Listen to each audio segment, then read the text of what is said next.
하나님 감사합니다. 우리가 함께 하나님을 찬양하고 예배할 수 있는 시간을 허락해 주셨습니다. 하나님, 우리 가운데에 당신의 빛을 비추어 주셔서 길을 잃고 방황할 때 길을 찾게 하여 주시고, 길을 알고 있지만 주저하는 지체들에겐 성령의 도우심으로 인하여서 용기 있게 한 걸음 뛸 수 있도록 힘을 더하여 주시옵소서. 하나님, 우리는 항상 알 수 없는 길을 살아가기 때문에 너무 두렵고 어렵습니다. 이럴 때에 우리의 두렵고 어려움에 집중하기보다는 누군가의 두렵고 어려움 때문에 우리를 사용하길 원하시는 하나님을 바라보게 하여 주시옵소서. 그래서 함께 두렵고 어려운 사람들에게 손을 내밀어 연대할 수 있는 주님께 쓰임받는 우리 되게 하여 주시옵소서. 그런 걸 보고 자라는 우리 자녀들 될 수 있도록 인도하여 주시옵소서. 오늘의 예배 가운데 함께 해주실 주님께 감사드리며 예수님의 이름으로 기원하옵나이다. 아멘. 안녕하세요. 네, 안녕하세요. 네. 자, 찬양팀의 변화가 좀 있으셨나 보네. 네. 완전히 바꾸신 거야? 이번 한 주만? 그러셨구나. 궁금해가지고. 네. 한번 읽어주세요. 배움의 지경을 넓혀 세계를 섬기는 드림이. 감사합니다. 마태복음 5장 21절에서 22절 같이 한번 읽어주세요. 시작. 옛 사람에게 말한 바 살인하지 말라. 누구든지 살인하면 심판을 받게 되리라 하였다는 것을 너희가 들었으나 나는 너희에게 이르노니 형제에게 노하는 자마다 심판을 받게 되고 형제를 대하여 라가라 하는 자는 공회에 잡혀가게 되고 미련한 놈이라 하는 자는 지옥불에 들어가게 되리라. 아멘. 제목을 같이 한번 읽어주세요. 시작.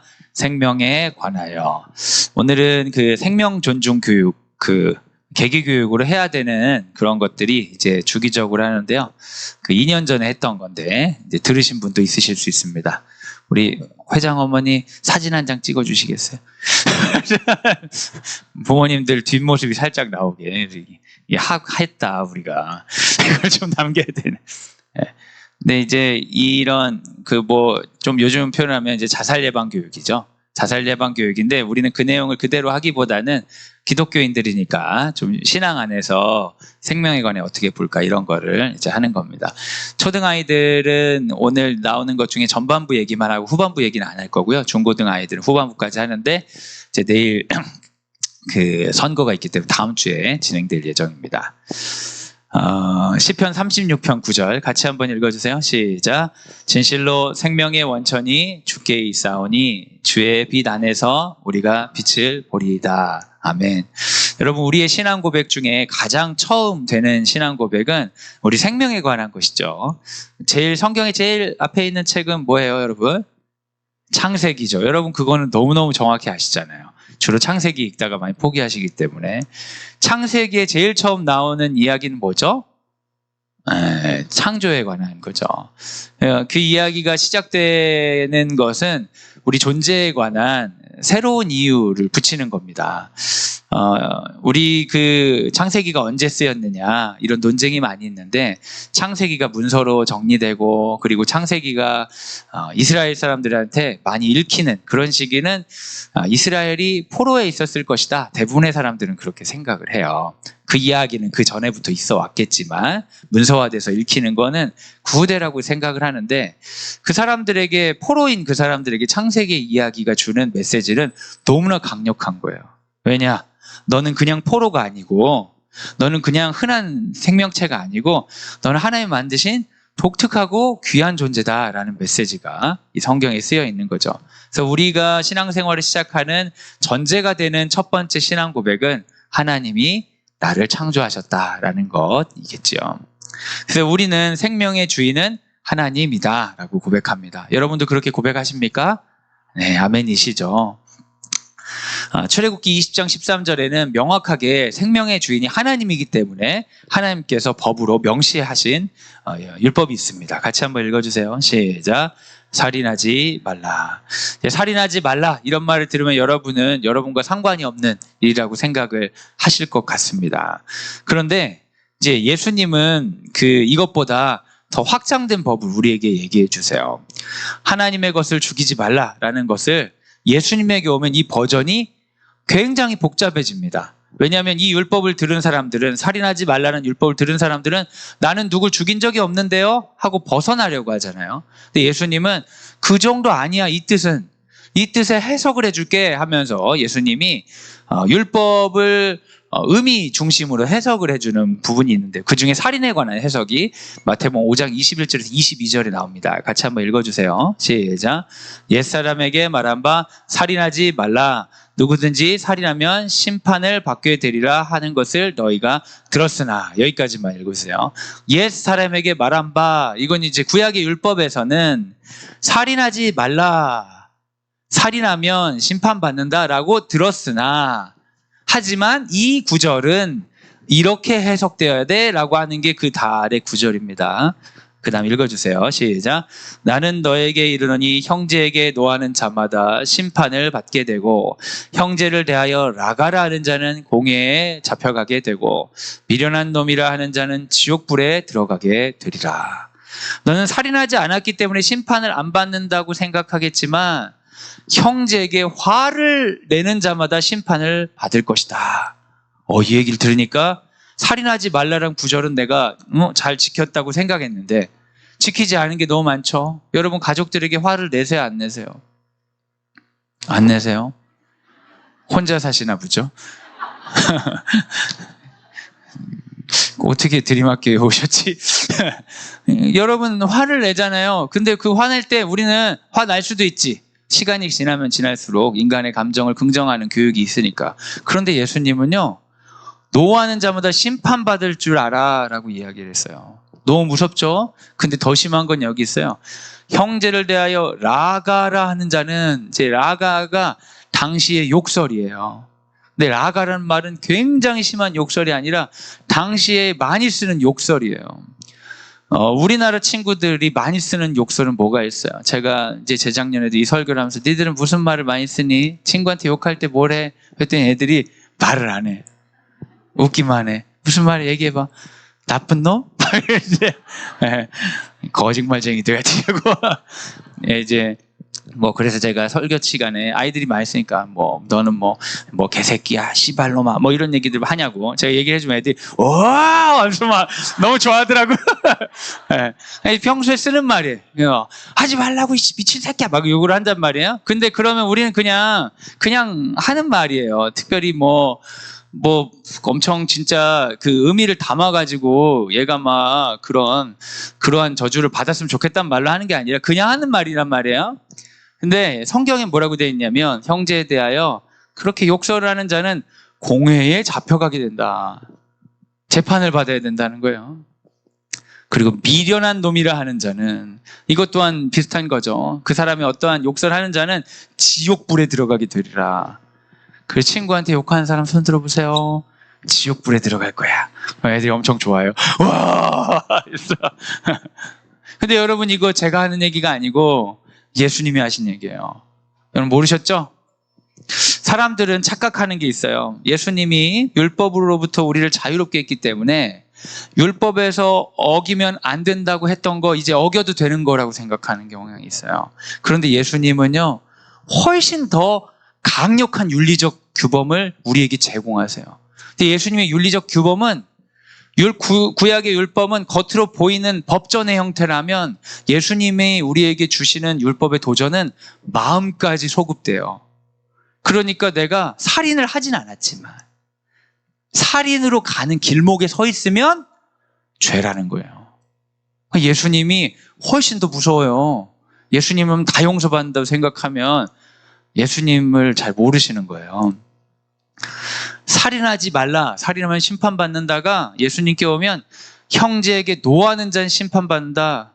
이제 그 새 번역이라고 있어요, 여러분. 거기 라가를 얼간이로 번역했더라고요. 정말 아무도 쓰지 않을 단어로 번역했죠? 새 번역은 요즘 사람들이 이해하기 좋게 번역한 거거든요. 형제를 보고 이 얼간이야? 정말 무슨 약간 북한 느낌도 나는 것 같고, 제가 북한을 잘 모르긴 하는데 약간 우리 시대는 아닌 것 같은데. 그리고 이제 어리석은 자는 바보라는 건데, 얼간이라는 자는 공회에 잡혀가고 바보라는 자는 지옥불에 들어간다. 너무 심하죠. 근데 여러분, 화를 내는 것과 욕설하는 것이 곧 살인이다. 그러니까 누군가에 화내면 살인에 준하는 법을 받아야 된다. 이런 개념이 아닙니다. 예수님은 우리에게 경고하시는 거예요. 그리고 율법도 우리에게 살인하지 말라라고 한 건 살인하는 사람에게 법을 주려는 게 아니라 그런 것들이 우리에게 고통을 주기 때문에 이걸 피하라고 주시는 겁니다.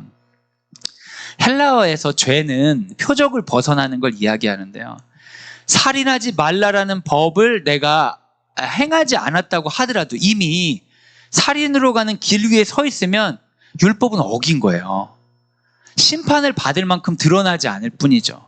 이미 내 안에서 율법과 다른 방향이 시작된 거예요. 그럼 하나님의 말씀은 왜 우리에게 주어졌냐? 우리가 방향을 수정하라고 주어진 거죠. 그래서 우리가 이 구절을 해석할 때 이렇게 해석하면 좋습니다. 미움, 화, 욕설, 폭력, 이것은 살인으로 향하는 길이다. 불 좀 끌게요. 제가 잘 안 보여가지고. 그래서 제가 이제 여러분, 우리 자녀들에게 화가 날 때가 있잖아요. 뭐 자녀들보다 뭐 배우자에게 더 화가 많이 나시겠지만, 근데 화를 이렇게 낸단 말이에요. 그러면 우리는 그때 기억해야 돼요. 뭘 기억하냐? 살인하지 말라라는 말씀을 기억해야 돼. 근데 우리가 뭐 애를 죽일 생각은 없었잖아요. 근데 여러분이 그게 계속 커지면, 화를 내는 게 일반화되고 커지면 그 다음에는 욕설도 할 수 있고요. 그 다음엔 폭력도 행할 수 있고 그 다음에 심지어 죽게도 만들 수 있다는 거예요.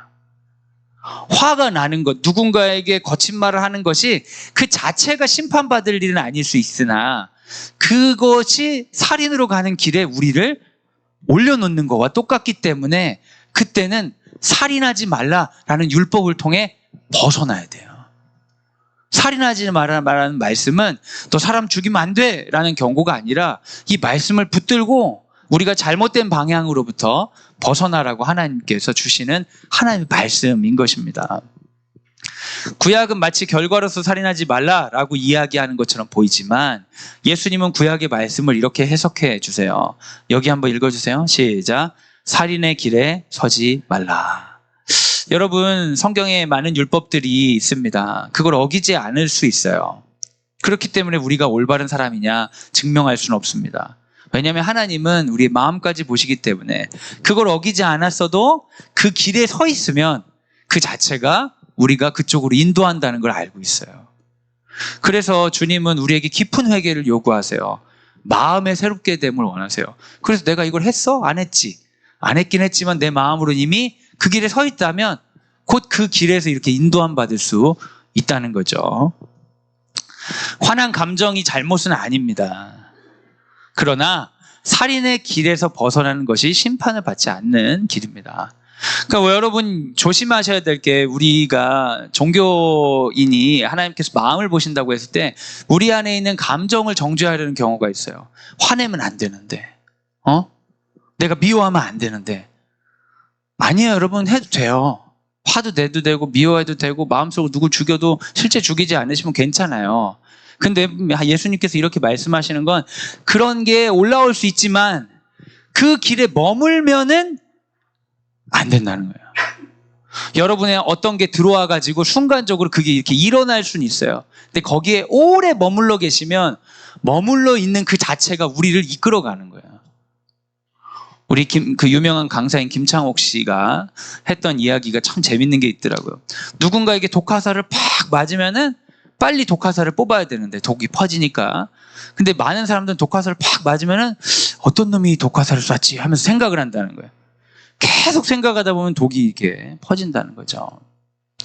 여러분, 인간은요, 뭔가를 안 하려고 한다고 해서 안 하게 되도록 돼 있지 않습니다.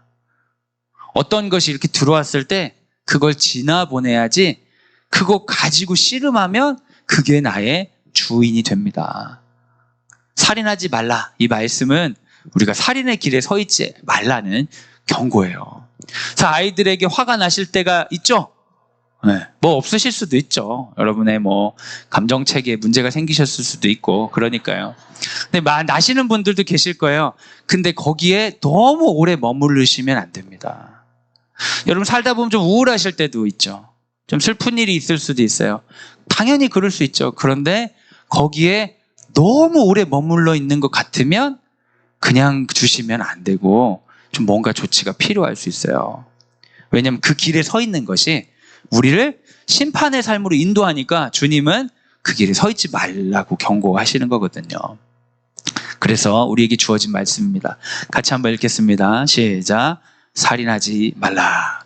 여러분, 이 말씀을 여러분 안에 하나님의 사랑으로 받아들이셨으면 좋겠어요. 그래서 어떤 것들이 막 들어와서 내가 살인의 길에서 머무를 때마다 말씀으로 선포하는 거예요. 살인하지 말라. 그럼 그 말씀이 내 삶의 방향이 되어서 나를 살인의 길로서부터 벗어나게 할 수 있습니다. 생명의 주인은 누구입니까? 네, 제일 처음에 얘기하고 시작했는데 원래 이제 뭘 하다 보면 다 잊어버리게 돼 있어요. 근데 너무 뻔한 거니까 대답 좀 해주세요. 생명의 주인은 누구죠? 네, 하나님이에요. 그러니까 그 생명의 주인인 하나님 앞에 살인하는 것과 같은 그 자리에 서 있는 거 안 하겠다 선포하고 벗어날 때 오히려 우리가 구원받을 수 있다는 것을 기억하시기 바랍니다. 우리를 살인의 길에서 건지시는 주님의 경고입니다. 근데 우리가 이게 착각할 수 있는데, 그래 나는 남을 죽이지 않고 남을 미워하지 않으니까 괜찮아. 근데 여러분, 인간에게는 부정적인 감정이 이렇게 올라왔을 때 이 감정을 해소해야 되는 그런 과정이 있어요. 여러분, 음식을 많이 드시는데, 많이 드시죠? 네. 많이 드시는데 화장실을 안 가는 분이 계세요? 그런 걸 뭐라고 해요? 전문 용어로? 네, 변비라고 하죠, 변비. 많이 먹는데 안 싸면 어떻게 돼요? 큰일 납니다, 여러분. 큰일 나요. 약을 먹든 뭘 하든 하든 싸버려야 돼. 근데 이게 이제 물리적인 음식뿐만 아니라 정서적으로도 인간이 그런 경향이 있다는 것을 이제 심리학자들이 오랜 기간을 통해 밝혀냈어요. 뭔가 부정적인 게 들어오잖아요? 그럼 그게 언젠가는 표출이 돼야 돼요. 그렇지 않고서는 표출이 안 되면, 변비가 되면 그 부정적인 것이 밖으로 안 나가면 자기를 공격해요. 그래서 슬퍼지는 거예요. 우울해지고. 그 자기 표현이 적으신 분들은 자기를 잘 점검해 보실 필요가 있습니다. 남을 죽이기에는 사회적 문제도 있고 내가 힘이 약해서 어렵다, 이런 분들은 자기를 죽이는 거예요. 그게 이제 우울이죠. 그래, 공격성은 타인을 공격하거나 자기를 공격하는 형태로 드러나기가 쉬워요. 근데 타인에게 공격을 전혀 안 하는 사람들은 누구를 공격하겠어요? 자기를 공격하는 거예요. 제가 이제 우리 성도님들 만나면 엄청 얌전하신 분이 있어요. 너무너무 얌전해. 너무 착해. 그런 분들은 분명히 배우자를 괴롭힐 확률이 상당히 높다. 어쩔 수가 없어요. 근데 배우자를 만났더니 이 사람이 안 괴롭힌다는 거야. 그러면 금방 우울해지는 거예요. 어떤 분들은 아주 그냥 성질이 되게 그런 분이 있어요. 발랄하시고 타인을 잘 이제 신경 쓰지 않는 그런 분들이 있어요. 그런 분들 보면 가족들이 어떻게 사나 싶잖아요. 근데 은근히 가족들한테 잘하고 그런 사람들이 있어요. 인간이 그 감정을 소비하는 공간이 모든 공간인 사람은 정신병자예요. 특정한 공간에 소비하고 나머지 공간 참고, 이게 가능하거든요, 인간은. 근데 모든 사람에게 그렇게 하면 병원에 좀 가봐야 되죠. 근데 거꾸로 아무에게도 감정 표현을 안 하면 그것 또한 병원을 가야 되는 상황이 되는 거예요. 자기를 죽이는 꼴이 되거든요. 그래서 살인의 길이 꼭 타인에게만 있지 않고 자기에게도 있다는 것을 신학적으로는 여러분이 기억하셔야 돼요. 그럼 아까 뭐라고 했어요? 다른 생명을 가지고 비난하고 욕하고 그러기만 해도, 분노하기만 해도 살인한 거랑 똑같다.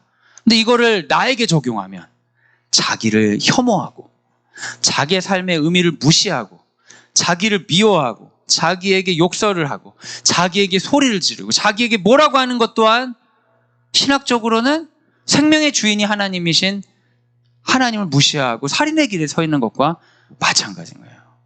내가 잘못해서 아우 진짜 아우 정말 내가 왜 그랬어 정말 아우 쪽팔려 정말 이거 뒤져야 돼 할 수 있죠. 근데 살인하지 말라 하고 벗어나야 되는데 벗어나지 않고 계속 그러는 거예요. 남편이 문제를 일으켜도 내 잘못이요, 자식이 뭐래도 내 잘못이요, 모두 다 내 잘못이야. 그러면 이 자체도 우리가 살인의 길에 서 있다는 것을 경각심을 가져야 돼요. 그럴 때는 살인하지 말라. 이 말씀 붙들고 자기를 미워하는 자기 자신에게도 경고를 해야 되는 것입니다. 살면서 내가 미루지 않은 일이 대체 뭐가 있을까? 누구 얘기 같으세요? 네, 그렇죠. 로마서 8장 38절에 39절. 이럴 때 우리에게 필요한 말씀을 한번 읽어드릴게요. 시작. 내가 확신하노니 사망이나 생명이나 천사들이나 권세자들이나 현재일이나 장래일이나 능력이나 높음이나 깊음이나 다른 어떤 피조물이라도 우리를 우리 주 그리스도 예수 안에 있는 하나님의 사랑에서 끊을 수 없으리라. 아멘. 내가 너무너무 미워할 때, 누군가가 너무너무 미울 때는 제가 살인하지 말라 말씀을 드린다면, 내가 너무너무 미울 때는 로마서 8장 38절과 39절을 드리고 싶습니다. 우리 주 그리스도 예수 안에 있는 하나님의 사랑에서 끊을 수 없다. 그러니까 살인하지 말라. 내 자신을 죽이려고 하면 안 된다. 스스로 이야기하면서 벗어나야 됩니다. 감정은, 건강한 감정은 이게 움직이는 거예요. 화도 냈다가 슬퍼하기도 했다가 하면서 돌아다니면 건강한 감정이에요. 그런데 한 곳에 고정된 형태로 오랫동안 머무르면 내가 문제가 있구나. 그때는 내가 고립된 게 아닌가 반드시 고민해 보셔야 돼요. 내가 이 상황에 관해 누군가랑 대화를 나누거나 연대하고 있지 않고 혼자 고립되어 있는 게 아닌가 고민해 보시고, 고립되어 있는 것처럼 느껴지면 내가 좀 위험할 수 있겠다라는 생각을 여러분 꼭 가지셔야 됩니다. 믿을 사람이 너무 없어가지고 그러실 수 있어요. 말할 사람이. 그럴 때 여러분 상담실에 찾아오세요. 저는 여러분에 대한 신뢰가 없기 때문에 여러분이 오셔서 별소리 다 해도 전혀 실망하지 않아요. 당연히 그럴 거라고 생각해. 그것보다 더한 인간인 줄 알았더니 그나마 다행이라고 생각해. 전혀 걱정하지 않으세요. 거기다 좋은 점은 무료야, 무료. 애를 학교에 보낸다는 이유로 부모의 상담이 무료해. 이런 데가 어디 있습니까, 여러분? 저도 이런 학교를 다니고는 있긴 한데 저는 없어요, 저는. 전 저를 위해 유료 상담을 받아야 될 그런 상황인데. 여러분, 내가 너무 하나의 감정에 오랫동안 머물러 있는 것 같은데 고립되어 있다. 그럴 때는 반드시 누군가를 찾으셔야 된다. 그게 하나님께서 우리 생명을 다루는 방법, 살인하지 말라, 를 지키는 방식이라는 걸 기억해 주세요. 이거 남이 해줄 수 있다 없다? 없어요. 자기를 돌보는 건 남이 못 해줘요. 괜히 엄마한테 해달라고 하지 마세요. 우리나라 사람들이 유서를 잘 안 씁니다. 자살할 때. 우리나라에 자살하는 사람 중에 유서를 쓰는 그 퍼센테이지가 10%밖에 안 돼요. 외국 사람들은 유서를 그렇게 많이 쓴다는 거예요. 왜 우린 유서를 안 쓰는지 모르겠어요. 너무 화끈한가 봐, 그냥. 근데 유서를 가지고 우리 심리학자들이 분석을 해요. 단어들 분석을 하는데, 유서에서 제일 많이, 우리나라에서 있는 유서, 자살 유서에서 제일 많이 쓰이는 단어가 뭔지 아세요, 여러분? 압도적으로 엄마예요. 심지어 고아들도, 엄마가 없는 사람도 엄마예요. 우리가 죽음 앞에 갔을 때 엄마를 너무 찾아요. 근데 우리나라만 그런지는 모르겠지만 우리나라 사례예요. 엄마예요. 근데 이건 뭘 의미하냐? 연대할 사람이 있으면 죽음으로 안 가요. 죽음으로 가는 사람들이 반드시 경험하는 것은 극도로 고립감이에요. 주변에 친구가 아예 없다는 게 아닙니다. 관계가 없다는 게 아니에요. 고립감. 사람들은 있지만 내가 혼자 있는 것을 경험을 하는 거예요. 그리고 특정한 생각이나 특정한 감정이 너무 오랫동안 붙잡혀 있는데 이것을 이제 연대하거나 해결하지 못할 때 우리는 자기를 죽이는 그런 살인의 길에 갈 수 있어요. 그러니까 꼭 여러분, 손 내밀 사람이 너무 없으시면 저한테라도 좀 손을 내미세요. 잘 안 믿기시겠지만. 네. 근데 되게 생각보다 많은 분들이 상담 오시고 학생들, 학부모님들이 도움을 얻는 경우가 있어요. 꼭 혼자 너무 고립돼 있지 마세요. 도와드릴 수가 없어요. 미안하지만 고립돼 있으면. 그렇게 예쁘게 웃고 계신데 누가 힘든지를 어떻게 알겠어요? 내가 나를 지키는 말씀, 살인하지 말라. 이거 기억하세요. 하나님의 사랑은 취소되지 않는다. 아까 말씀이죠? 그리고 생명의 주인은 누구라고 했어요? 하나님이다. 나는 하나님의 것이다. 이런 구절들은 여러분 외워놓으세요. 외워놓고 내가 어떠한 생각에 너무 고정돼 있고 어떤 감정에 계속 고정돼 있어서 잘 안 움직여. 그리고 그게 기간이 길어져. 그리고 이걸 나눌 사람이 없어. 그러면 이 말씀들을 가지고 내가 지금 문제가 있구나 하면서 벗어나기 위해서 애를 쓰세요. 혼자 어렵다면 도움의 손길을 꼭 내미세요. 이제 여기까지 하고 이제 초등은 끝나는 거예요. 이게 설교가 초등 버전 끝. 중고등 애들은 바로부터 임신했다 헛소문에서 수신 자살. 이제 바로 이제 중고등 버전으로 자극적인 버전이죠. 수능 9일 앞두고 임신했다 헛소문 때문에 투신 자살할 아이가 있어요. 아파트 17층에 투신했어요.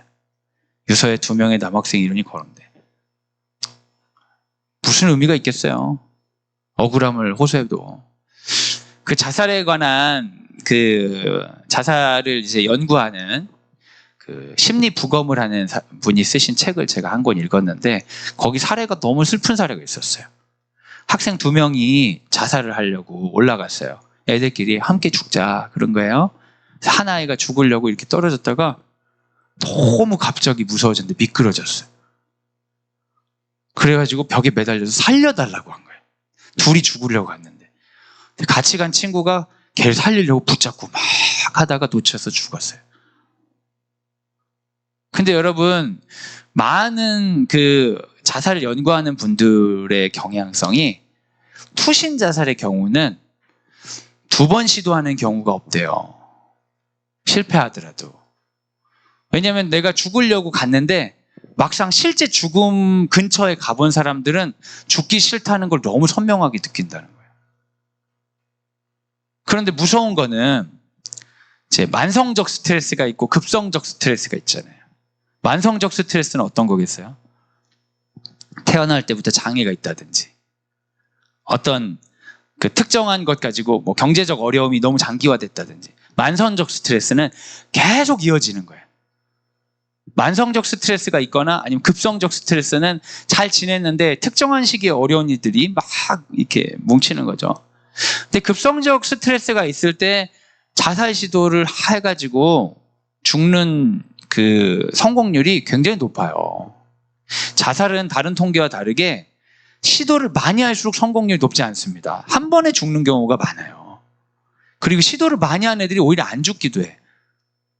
왜냐하면 이제 주저하고 이러니까. 근데 특히 투시는 거의 이제 성공률이 높아요. 근데 이 어떤 사람들이 그러냐? 급성 스트레스로. 근데 어떤 애들이 급성 스트레스가 많겠어요, 여러분?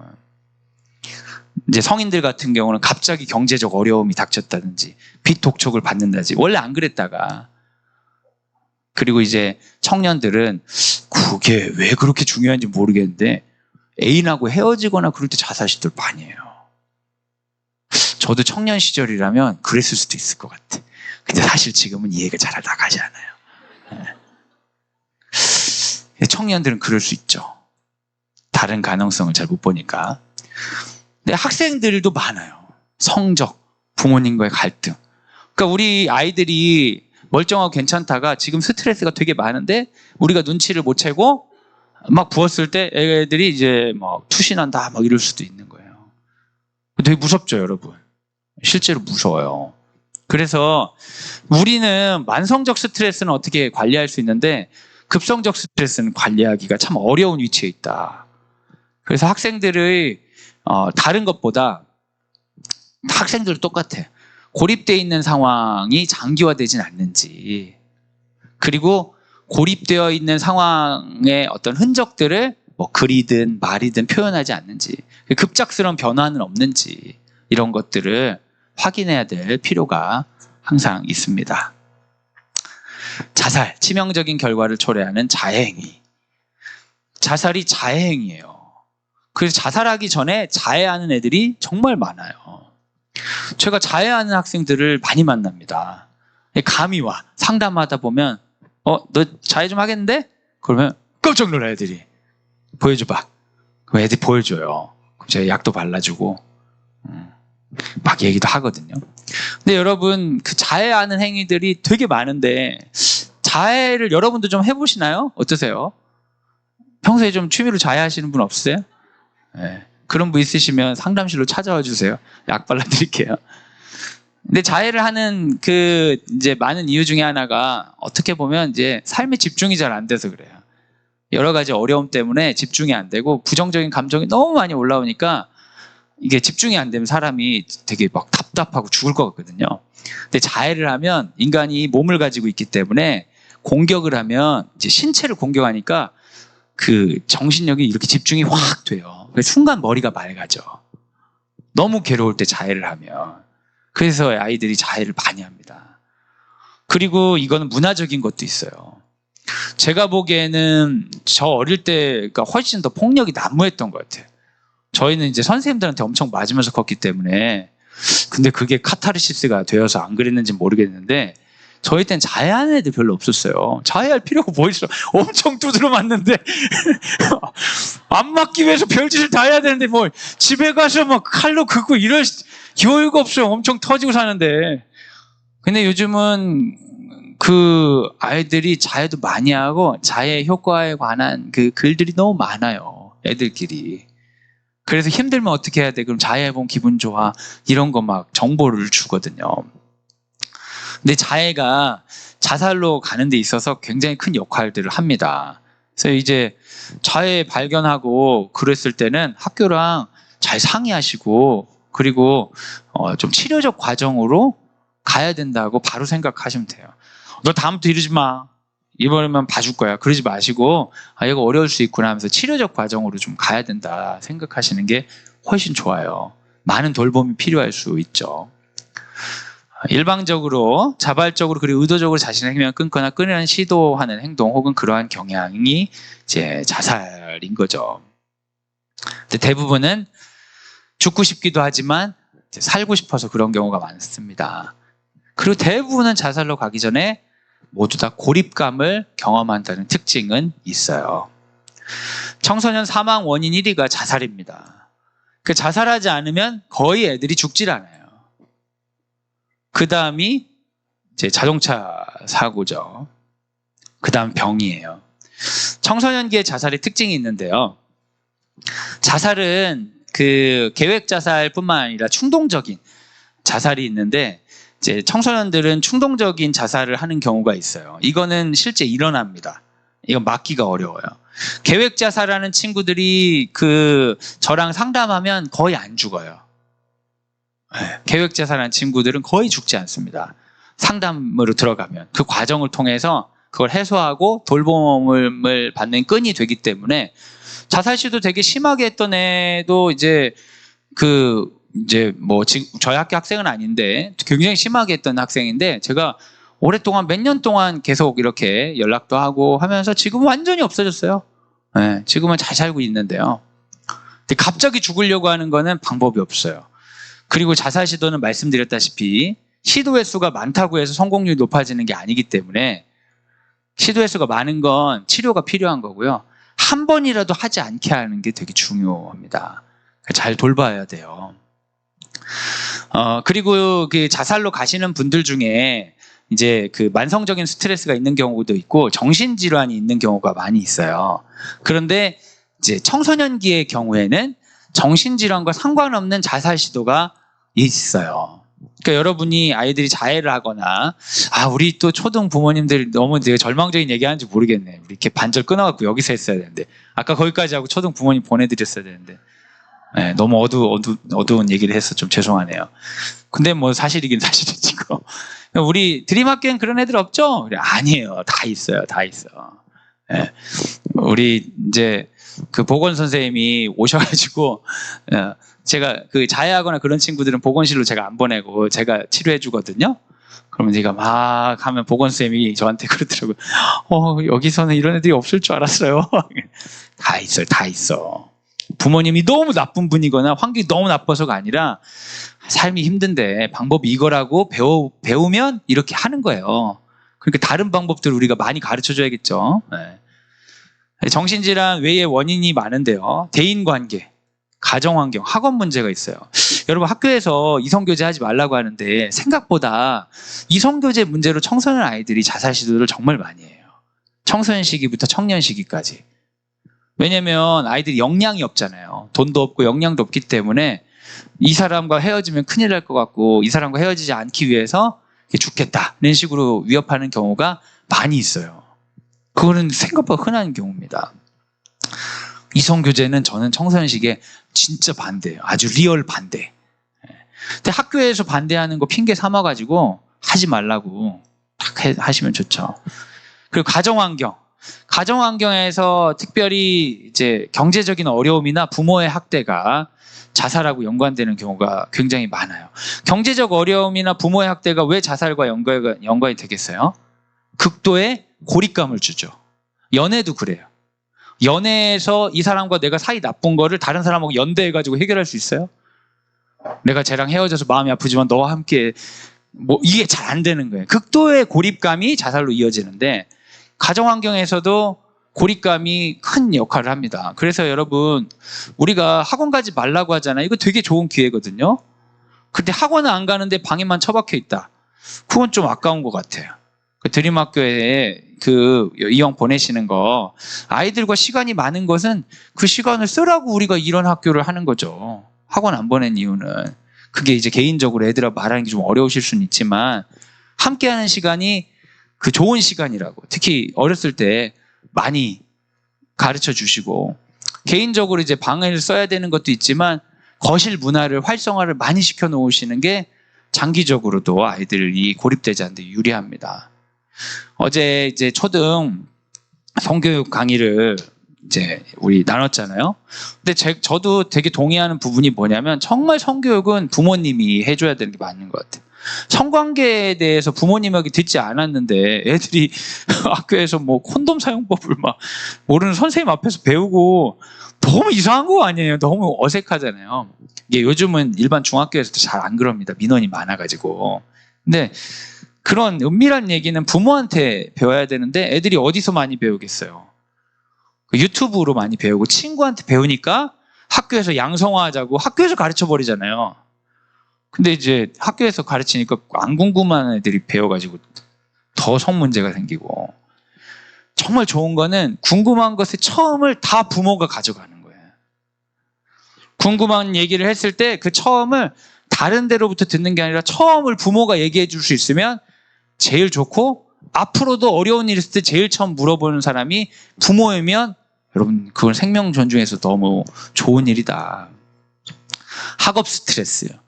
학업 스트레스가 여러분 이거는 특별히 학업 성적이 우수한 친구들이 더 많이 그렇습니다. 애들은요 공부 잘하는 모습을 부모님께 보여주고 싶을까요? 아니면 부모님하고 상관없는 것 같아요. 태도를 봐서는 전혀 나를 신경 쓰지 않는 것 같죠? 하지만 아이들은 부모님께 좋은 성적표를 가져오고 싶어요. 얼마나 부모님을 생각하는지 몰라요. 단지 공부를 안 할 뿐이죠. 얘네들이 막 저랑 있으면 막 울어.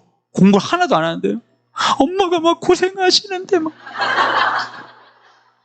깜짝 놀라. 공부 하나도 안 하면서? 근데 마음은 그렇지가 않아요. 그 마음이 너무 귀하잖아요. 하지만 쓸모는 없어. 능력이 없어서. 어쩔 수 없어요. 그게 사실이야. 근데 마음이 애들이 공부 때문에 스트레스를 엄청 많이 받아요. 특별히 어떤 애들이 그러냐면 그 가정 환경이 어렵기 때문에 내가 성적이나 이런 걸 통해 뭔가를 반등해야 된다는 생각이 있다든지 아니면 나는 꼭 여기를 이룩해야 된다든지 이게 성적과 내 삶의 평가가 붙어 있다고 생각하는 사람들이 자살로 이어지는 경우가 많아요. 그러니까 여러분 성적의 중요성을 너무 강조하는 건 사실 별로 아이들에게 좋지 않습니다. 현실을 얘기해 주는 건 문제가 안 돼요. 그러니까 얘가 점수가 탁 나왔을 때 너 이 정도면은 네가 뭐 어떤 대학은 갈 수 있겠다. 근데 이런 때는 어려울 수 있어. 얘기하는 건 아이들에게 전혀 어렵지 않아요. 근데 이것과 생존과 깊이 연관이 있다는 거 너무 강조하는 건 별로 유리하잖아요. 아이고 너 이 점수면 이제 대학도 못 가고 일도 못 구하고. 근데 사실 그렇지는 않아요, 여러분. 대학은 갈 수 있어요. 정원이 이제 더 적거든요. 우리 이제 고3 숫자가 더 적어서 대학은 갈 수 있어요. 직업도 구할 수 있어요. 연봉이 높지 않을 확률이 높은 거지. 근데 그건 사실대로 얘기하는 건 아무 문제는 안 돼요. 근데 이제 이 성적이 곧 너의 삶의 성적표다라는 메시지를 너무 많이 주면 그 되게 애들이 어려워해요. 그리고 그런 말을 생존과에 관련되기 때문에 잘 기억하고 있습니다. 엄마 아빠는 성적과 상관없어. 그런데 막 성적표 보고 울고 막 어떡하죠? 막 이러면 안 되고 진짜 성적 말고 아이들 태도를 중심으로 많이 대화하시면 좋겠어요. 우리가 그러려고 이런 학교를 하는 거예요. 죄송하지만 이제 초등에서 중등, 중등에서 고등 그냥 진학하는 게 아니에요. 학교 성적이 좋은 애들을 받는 것도 아니에요. 근데 태도가 그럼 너무 성적 위주로 안 돼 있고 태도가 이제 공부랑 난 담 쌓을 거야, 난 학교 생활 안 할 거야, 이런 태도는 안 돼요. 공부는 못 해도 돼. 그건 진짜 거짓말이 아니에요. 근데 태도는 좋아야 된다. 우리가 도전할 거는 태도밖에 없어요. 왜요? 공부라는 결과는 우리가 통제할 수 있어요, 없어요? 없어요. 하면 성적 는다? 맞는 얘기죠. 근데 그거 완전히 통제 가능한 범위 내에 있지는 않아요. 근데 태도는 통제할 수 있어요. 오늘 성실하게 하는 걸 할 수 있어요. 그러니까 할 수 있는 거 가지고 우리가 지도를 해야지 성적 가지고 너무 가면 그건 이제 정신건강에는 좋지 않습니다. 그리고 그런 사람이 성인이 돼가지고 뭐 직장에서의 평가라든지 타인이 말하는 거 이런 데 예민해져요. 되게 계속 힘들어요. 여러분 가운데서도 그런 트라우마가 있는 분이 있을 거예요.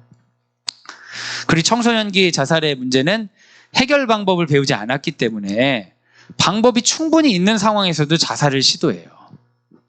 그리고 자살에 대한 환상이 많이 있어요. 그리고 애들이 이제 시인들 많습니다. 자살을 생각하는 친구들 중에 시인들이 많아요. 걔네들이 쓰는 블로그 보면 정말 천하의 우울하기가 그지없고 자살 미화하고 막 글 엄청 씁니다, 여러분. 청소년 문학가들 중에 그런 친구들이 많아요. 그 자살을 고민하는 친구들이 자기 생각을 보여주고 싶어서 저한테 블로그나 이런 거 소개해 주거든요. 정말 막 어마어마한 시들이 있어요. 야, 이렇게 깊은 생각을 이런 걸 공부했으면 천재가 됐겠는데 이런 저는 이게 세속적인 생각을 하게 되는데 근데 보면서 너무 깊게 들어가 있어. 너무 다크해. 약간 이제 사실을 넘어선 환상의 경우가 있고요. 주변 환경 영향을 많이 받죠. 그러니까 여러분 SNS에서 부정적인 거 계속 클릭하면 아예 이제 첫 화면부터 막 자살 자 이런 거 뜹니다. 그런 거 보면 도움 많이 못 받죠. 청소년기의 자살 징후인데요. 약, 칼 등 위험한 물건을 감추거나 오히려 소지하는 거 이런 경우가 있으시면은 여러분 좀 걱정이 된다. 그럼 담임 선생님하고도 얘기하시고 저한테도 오셔도 돼요. 그리고 아이하고도 얘기해 보시고 그러면 우리가 은근히 검사를 할 수가 있어요. 이렇게 심리에 대한 검사를 그 반에서 은근히 실시해 가지고 좀 그렇게 나왔으니까 상담해야 된다 이런 식으로 이제 색출할 수 있습니다. 그리고 자살 방법에 대한 문의학을 검색을 많이 해요. 그 프로파일러들이 자살을 검색하는 심리 부검하는 사람들은 죽은 사람들의 검색 기록을 굉장히 많이 봐요. 근데 자살에 대한 검색이 전혀 없다 그러면 타살일 수 있다고 판단할 정도예요. 예, 대부분 많이 찾아봅니다. 그리고 물건을 정리하거나 소장품 정리하거나 글로 표현하거나 글을 남기거나 죽음과 죽음 위에 관해 말로 표현하는 거. 죽으면 어떻게 될까? 뭐 이런. 그러면 이제 부모님도 어떻게 반응하세요? 아이고 재수없는 소리 하지 마. 이러세요? 물어봐 주시고 얘기해 주셔야 돼요. 죽음에 관해서 말하는 게 그 자살을 준비하는 친구들에게 부정적인 영향을 많이 미치진 않아요. 오히려 죽음에 관해 오랫동안 얘기할 수 있으면 객관화돼서 괜찮아요. 근데 이제 상대방이 죽음에 대한 말하는 방식이 너무 두려워하거나 불편해하면 내가 말하는 것 때문에 부담스러운가 보다 그런 말을 안 해요. 이제 죽음을 준비하는 친구들이 저한테 상담을 할 때 애들이 오랫동안 얘기할 수 있는 이유는 전 부담이 전혀 없기 때문에 그래요. 왜냐면 제 주변에 제 가족도 죽었고 죽은 사람들이 많기 때문에 세상에 고통이 있다는 걸 아니까 일상적인 현실을 받아들여 버렸어요. 어떻게 그런 일을 생각도 하기 싫어. 근데 뭐 생각 안 한다고 안 일어나는 것도 아니고 그런 일이 일어나는 일이니까 그 진지하게 잘 들어주면 애들이 되게 오랫동안 얘기해요. 그래 애들이 자살을 계획하는 애 있으면 계획을 제가 같이 해주기도 해요. 같이 해주면은 사실은 자살이라는 게 여러분 결론적으로 좋은 자살이 없어요. 계획을 심각하게 들어가면 막연하게 생각하니까 아름답지 깊게 들어가면 이게 할 일이 아니에요. 그런 애들 중에 이제 바늘 하나만 찔러도 아파하는 애들이 얼마나 많은데. 근데 겉멋이 들어서 계획을 짜는 거예요. 그럼 그 계획을 계속 짜다 보면 그리고 막 찾아줘요. 그렇게 하면 어떤 충격이 있고 몇 톤의 압력으로 가지고 곱게 죽긴 어렵겠다. 그럼 애들이 진짜 진지하게 전환이 돼가지고 막 다른 거 생각하거든요. 그러면서 시간을 끌다 보면 지나가요. 청소년들은 이제 급성 스트레스가 많기 때문에. 만성 스트레스는 좀 달라요. 만성 스트레스는 약물 먹고 치료받는 게 필요해요. 여러분이 그런 건 좀 확인해 보셔야 됩니다. 급진적인 감정 변화가 보인다. 우리 집 애네 그러시지 않으세요? 항상 그렇죠. 성적이 변화하거나 조퇴, 무단결석이 늘어난다. 학교에서부터 벗어나는 거는 사실 정신건강에 어려움을 줘요. 그래서 많이 관심 가져주셔야 돼요. 혼자 지내려고 한다. 에너지가 저하되고 식욕과 수면 습관이 변한다. 우울한 증상이거든요. 이게 우울증 있는 아이들 증상들이 일어나는 거죠.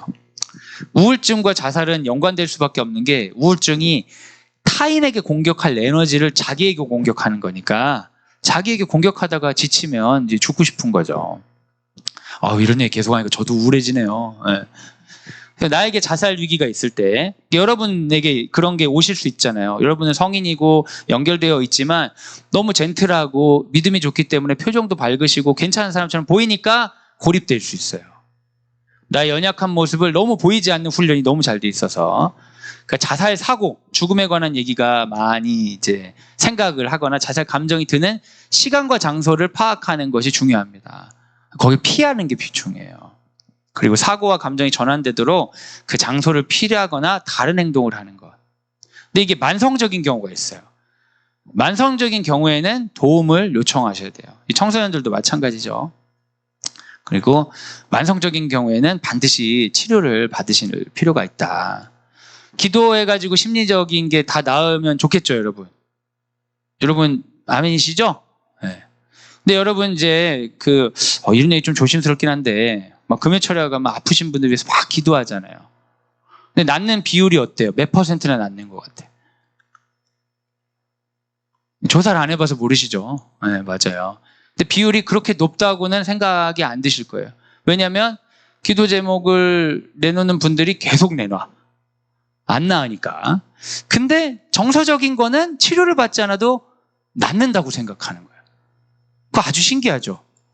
몸이 아프신 분들이 병원을 다니면서도 성도들의 기도를 받는 것처럼 정서적인 문제도 치료를 받으면서 기도를 해야지 몸이 아픈 거는 병원 다니까 다 다니면서 기도를 요청하면서 그 안 낫는 거 가지고 막 절망하기보다는 계속 싸우고 힘을 내잖아요. 근데 정서적인 문제는 치료를 안 받으면서 기도로만 하시려는 분들이 많이 있어요. 그 독특한 생각 아니에요? 기도로 잘 안 낫는 걸 우리는 다 알고 있잖아요. 아닌가? 저만 그런가? 제 경험이 좀 이렇게 좀 좋지 않은 경험 많이 했었나 봐요. 근데 기도해서 잘 나으시면 그러면 계속 기도하고 치료하시면 되죠. 가능하시면 꼭 그렇게 하시기 바랍니다. 그 절 위해 꼭 기도해 주세요. 타인에게 자살 위기가 있을 때 이게 비웃으면 안 되고 막 감정적으로 자살 얘기 못하게 막 하고 이러면 그러면 이제 더 고립돼요. 근데 여러분 그것도 있어요. 자살 얘기를 하면서 관심을 끄는 친구들이 있어요. 그 주변을 통제하려고 해. 막 자해를 알리고 자살을 알려서 친구 관계를 통제하려는 애들이 있거든요. 근데 착한 애들은 이게 너무 스트레스예요. 그런 경우에는 부모님에게 얘기하셔서 그거는 전문가들이 들어줘야 돼요.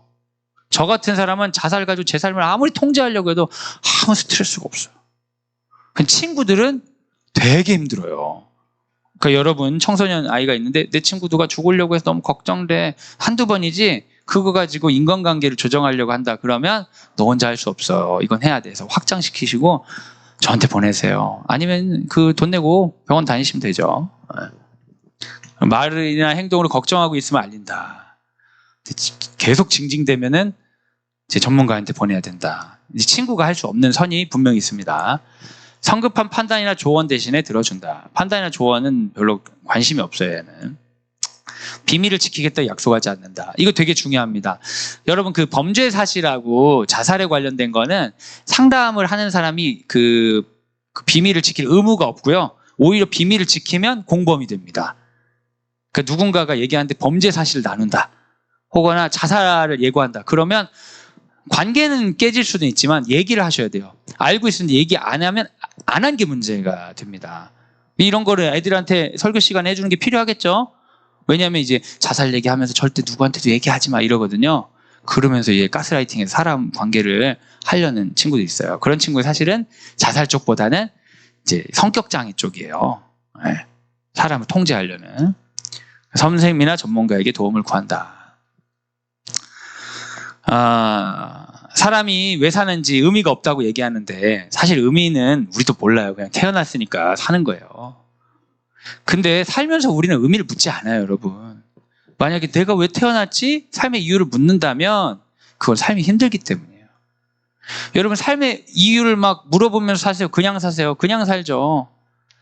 근데 삶의 이유를 내가 묻는다 그러면 내가 지금 힘든가 보다 생각을 해야지 그 이유를 찾으려고 애를 쓸 필요는 없어요. 어차피 없어, 삶의 이유는. 태어났으니까 살지 무슨 이유가 있어요. 그리고 이유는 붙이면 되는 거지 뭐. 내 이유 없이 살아도 되는데 이유가 꼭 필요하다면 내가 지금 힘들구나 이런 사인으로 아셨으면 좋겠습니다. 그 삶을 도망가는 방법으로 죽음은 심판으로 달려가는 길과 똑같습니다. 신학적으로. 삶은 피하지 마라. 하나님께서 힘주신다. 하나님 해결해 주세요. 뭐 제 우울증을 해결해 주세요. 기도했는데 왜 안 해주세요? 치료를 받으시라니까. 왜 이거는 기도로만 하려고 하냐고요. 치료도 받고 주변 사람과 연대하고 그리고 무엇보다도 고립되지 않으려는 노력이 꼭 필요합니다. 요한복음 10장 10절 같이 한번 읽겠습니다. 시작. 도둑이 오는 것은 도둑질하고 죽이고 멸망시키려는 것뿐이요 내가 온 것은 양으로 생명을 얻게 하고 더 풍성히 얻게 하려는 것이라. 제가 마지막으로 자살을 시도했던 학생들하고 이야기하면서 했던 공통점 하나 얘기 드리고 그리고 마치려고 합니다. 진짜 제가 종교인이라 그런지 아니면 제가 알고 있는 자살을 시도했던 사람들이 다 종교인이라 그런지 전 기독교인밖에 생각을 거의 안 하니까 그런지 모르겠지만 자살을 시도했는데 막 창문에서 저한테 전화했던 애들이 있어요. 창문에 이렇게 올라가가지고 전화하는 거예요. 제가 얼마나 마음이 무섭겠어요. 제 커리어에 큰 문제가 생기는 거 아니에요. 상담했는데 누가 죽었다더라. 제 자살하려는 친구들한테 꼭 얘기하는 게 있어요. 꼭 나와 헤어진 후에 3개월이 지난 다음에 절대 나하고 관련돼서 그럼 네 인생 망치는 건 되지만 상담한 나는 어떡하냐? 그럼 아이들이 꼭 약속해 줍니다. 반드시 선생님과 헤어지고 3개월 지난 다음에 하겠습니다. 꼭 약속을 해요. 근데 뭐 잘 헤어지기가 쉽지 않거든요. 어떤 이유에서는. 제가 전화하면 되니까. 전화하면 3개월 후에. 그럼 이제 계속 못 하는데 그렇게 연락하는 애들이 있어요. 많진 않아요. 근데 애들이 통화할 때 다 똑같이 하는 얘기가 내가 왜 여기 있는지 모르겠어요. 그래요. 내가 왜 그랬는지를 모르겠어요. 저는 신앙인이니까 진짜 사탄의 역사인가 그런 생각이 들어요. 아이들이 맨정신으로 그 길을 다 똑바로 걸어가가지고 이렇게 탁 멋지게 영화에서 나오는 사이코패스처럼 그렇게 하는 사람은 전 본 적이 없어요. 그 괴로움의 과정들에 자기가 다 의식이 있었는데 정말 시도하려는 그 과정에서 대부분 자기가 왜 그랬는지 모르겠다고 내 의식이 아니었던 것 같다는 얘기를 하는 경우를 전 많이 들어요. 저는 제가 사탄이 막 어디 있는지 본 적은 없지만 제가 살면서 발견한 사탄은 유일하게 거기 있더라고요. 생명을 끊으려고 할 때 뭔가가 있구나. 그리고 그 아이가 마지막에 생명을 끊을 수 없도록 말려주신 어떤 게 있구나. 그래서 저는 이 구절을 우리 학생들에게 이제 꼭 마지막에 줍니다. 도둑이 오는 것은 도둑질하고 죽이고 멸망시키려는 것뿐이요. 내가 온 것은 양으로 생명을 얻게 하고 더 풍성히 얻게 하려는 것이라. 우리 사랑하는 우리 자녀들과 우리가 하나님께서 주시는 생명을 풍성히 누리는 건 누가 좋아하겠어요? 우리의 주인이시고 목자된 예수님이 좋아하시는 거고 이 생명이 축소되고 이 생명 때문에 절망하고 사라지는 것은 이 생명을 훔치고자 하는 도둑이 좋아하는 일이라는 걸 우리가 알고 내 스스로가 특정한 감정이나 특정한 사고에 너무 갇혀있고 고립되어 있을 때 내가 주의 백성인데 주님께 충성하지 않고 지금 도둑에게 사로잡혀 있구나 깨닫고 말씀을 선포하시기 바랍니다. 살인하지 말라. 어떠한 것도 하나님의 사랑은 끊을 수 없다. 난 주님의 것이다. 그리고 넘어서서 누군가의 손을 잡고, 또한 그렇게 고립되어 있는 사람이 있다면 그 사람의 손을 잡아주어서 우리 공동체 안에 생명의 풍성함을 누리는 우리 모두가 되기를 예수님의 이름으로 소원합니다. 이 시간 우리 주어진 시간이 얼마 없어서 한 가지만 기도하고 제가 기도하고 마치도록 할 텐데요. 한번 여러분 자기 자신을 좀 돌아보면 좋을 것 같아요. 여러분은 어떻게 화를 좀 많이 내시는 편이에요? 아니면 많이 참으시는 편이에요? 한번 돌아보세요. 이 둘 다의 예스죠? 예스. 누구한테는 화를 많이 내고 누구한테 많이 참고 그러시죠? 근데 화를 많이 내면서도 사실은 마음이 편하진 않으시잖아요. 불편한 게 있죠. 그리고 여러분이 그냥 사는 것 같지만 굉장히 많이 참고 누군가에게 모두 다 설명하지 못한 오해들을 이렇게 쌓아두고 내가 넘어가는 게 많다는 거 알고 있어요. 누군가를 미워하지 않기 위해서, 죄책감을 피하기 위해서 나에게 그런 것이 있었다면 여러분 자신을 어떻게 달래고 있는지 한번 돌아보시면 좋겠어요. 하나님이 타인의 생명만 귀중하다고 여기지 않고 나의 생명을 너무 소중하게 여기고 있다는 것에 대해 여러분은 어떻게 생각하고 계시나요? 살인하지 말라가 누군가에게만 향한 게 아니라 나의 생명에게도 향하고 있다는 것에 대해 여러분은 어떻게 생각하세요? 우리는 세례를 받으면서 그렇게 고백했습니다. 이제 내가 사는 것은 내가 사는 게 아니요 그리스도 예수께서 내 안에 사는 것이다. 근데 그리스도 예수께서 사는 나를 어떻게 생각하고 있는 거예요? 혹시 너무나 좋지 않은 모습들이 있는 것처럼 너무 나를 몰아세우고 당당했다가도 어떤 일이 있으면 숨어들고 사라져버리고 싶고 그런 마음에 사로잡히진 않으세요? 저는 목사인데도 그럴 때가 있거든요. 근데 저는 거기에 도둑이 역사하는 것 같아요. 너무 억울하고 속상해요. 힘들지만 누군가로부터 좋은 평가 받지 못할 수 있습니다. 그럴 때는 당당하게 받아들이고 책임지면 됩니다. 사람들의 오해를 바꿔낼 수 없어요. 오래된 감정을 수정할 수 없어요. 그렇지만 그것이 우리가 누군가를 사랑하거나 하나님께 쓰임받지 못한다는 사인은 아닙니다. 하나님은 단 한 번도 그런 얘기를 하신 적이 없어요. 예수님을 배신했던 베드로에게 너 지금 나 사랑하니? 난 널 쓰겠다 말씀하신 예수님이세요. 이 시간 예수님 바라보면서 주님 나에게 주신 생명을 기뻐하겠습니다. 이 생명은 나의 것이 아니라 예수의 것입니다. 예수의 핏값입니다. 이 생명은 나를 위한 것이 아니라 하나님께 쓰임받기 위해 있는 것입니다. 살인하지 않겠습니다. 살인의 길에서 벗어나겠습니다. 나의 생명을 통하여 일하시옵소서. 그렇게 하나님 앞에 생명 주신 것을 감사하고 날 사용해달라고 이렇게 함께 우리 기도하도록 하겠습니다. 같이 기도하겠습니다. 사랑이 많으신 주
기도하고 축도로 예배를 마치겠습니다. 하나님, 우리에게 귀한 생명을 허락해 주셨습니다. 우리 자녀들이 우리에게 이 땅으로 왔을 때 우리가 그 생명을 얼마나 기뻐했는지를 돌아봅니다. 그리고 주님, 하나님께서 우리를 그렇게 기뻐하심을 고백합니다. 우리가 우리 자녀를 처음 만났을 때 기뻐한 것처럼 우리 생명을 기뻐하시고, 우리가 잘 될 때도 있고 못 될 때도 있고, 좋은 평가를 받을 때도 있고 못한 평가를 받을 때도 있지만, 그거와 상관없이 우리를 기뻐하시고 우리 생명을 통해 일하고자 하시는 그 하나님의 마음이 우리 가운데 있게 하여 주시옵소서. 그래서 나는 죄인이고 나는 연약하고 문제가 있지만 예수께서 십자가 지시고 부활하셔서 날 사용하시기 때문에 나는 내가 좋다, 그리고 내 몸이 좋은 것처럼 내 몸처럼 난 이웃을 사랑할 거다, 그렇게 하나님께서 우리에게 허락하신 신앙 고백을 천천히 따라가는, 살인의 길에서 벗어나 생명의 길로 나아가는 우리 모두 되게 하여 주시옵소서. 특별히 우리에게 귀한 자녀들 허락해 주셨는데 이 귀한 자녀들이 위기 가운데 있습니다. 하나님, 우리 귀한 자녀들 볼 때에 하나님께서 주시는 음성으로 바라보게 하여 주시고, 그 생명의 풍성함을 함께 나눌 수 있도록, 고립되지 않도록 손을 잡고 동료로서 격려하고 부모로서 훈육하게 하여 주시옵소서. 이제는 예수 그리스도의 은혜와 하나님의 사랑과 성령의 교통하심이 주의 말씀을 듣고 하나님이 주신 생명을 하나님께서 기뻐하시는 것처럼 기뻐하겠습니다 다짐하는 사랑하는 광성드림학교 모든 식구들 위해 지금부터 영원까지 함께 하시기를 간절히 축원하옵나이다. 아멘.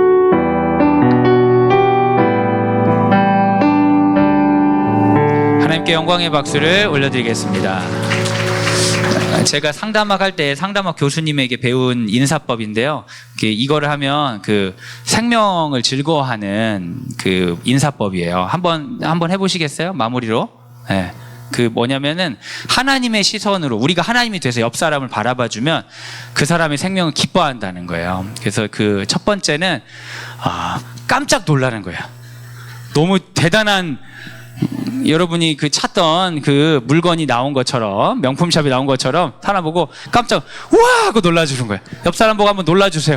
와, 대박, 이 생명력, 와. 네. 이런 눈동자를 보면은 사람이 살맛이 좀 난대. 와. 그 애들 보고 여러분 놀라주시면 애들 좋은 거죠. 어렸을 때 놀랐던 것처럼 발가락 움직여, 와, 이런 거 요즘은 그럴 일이 많이 없죠. 애 발가락 움직이는 것도 싫고. 그러니까 또 한 가지 인사는 이제 약간 그윽하고 느끼한 눈빛으로 바라보면서 이제 이런 메시지를 해줘야 되는 거예요. 사랑합니다 이러면서 바라봐줘. 옆 사람 바라보면 사랑합니다, 그윽하게 사랑합니다. 네. 창조물을 바라보는 하나님의 시선으로 사랑한다, 내가 만들었지만 진짜 대박이야, 약간 이런 느낌으로. 여러분, 이런 시선과 이런 놀라움을 많이 보면 자기 생명을 미워하지 않게 된대요. 이게 저는 뭐 교수님이니까 뭐 알고 하는 얘기 아니겠어요? 지어낸 건 아니겠죠. 그래서 여러분 좀 힘들 때 서로를 향해 이렇게 기뻐하고 사랑한다 얘기해주고, 필요할 땐 요구하세요. 날 좀 기뻐하고 좀 사랑한다 말하라고. 그럼 그 자체로 되게 웃겨서 많이 웃게 되실 거예요. 네. 다음 주에 우리 또 즐거운 모습으로 만나도록 하겠습니다. 감사합니다.